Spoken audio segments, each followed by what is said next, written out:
Vador gagne le combat et lui coupe la main avant de lui avouer qu'il est...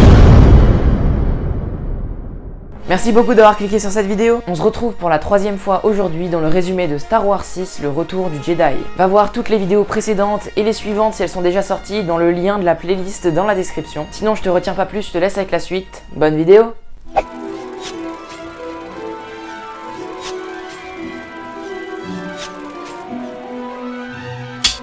Palpatine décide, pour arrêter l'Alliance rebelle, de construire une nouvelle station spatiale, dénommée l'Étoile de la Mort. Il la construit autour de la lune de la planète d'Andorre et y vit avec son apprenti Dark Vador pour contrôler les travaux. De son côté, Leia, qui a essayé de libérer Han Solo sur Tatooine, se fait également kidnapper par Jabba le Hutt. Et heureusement pour eux, Luke a plus de succès et il réussit à libérer tout le monde avant de fuir de la planète.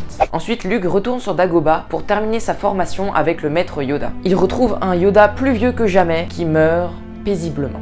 L'esprit de son premier maître, Obi-Wan, lui apparaît ensuite et lui dit que Leia, son amie qu'il a déjà embrassée plusieurs fois, est en réalité sa sœur. Yes!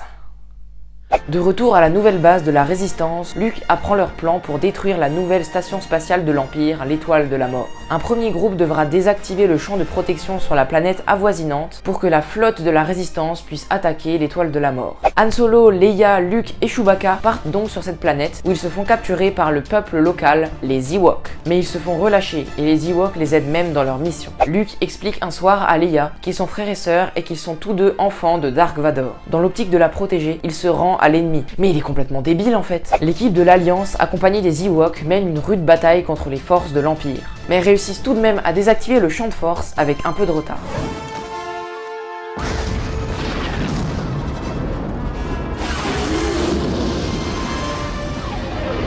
De son côté, Luke, qui s'était rendu, est emmené dans l'Étoile de la Mort, où il se bat d'abord contre son père Vador, puis contre Palpatine. Et alors que Luke allait se faire tuer par Palpatine, Dark Vador se rebelle contre son maître et le jette dans le vide.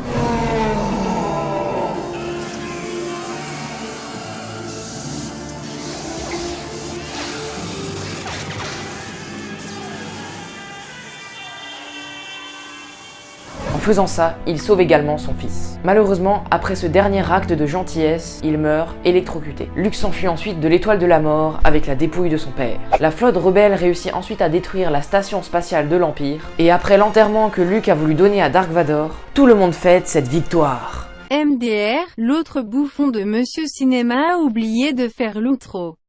Du coup c'est moi qui dois la faire. Alors abonnez-vous tout de suite, et mettez un pouce bleu. Et puis comme il dirait, allez, coupez.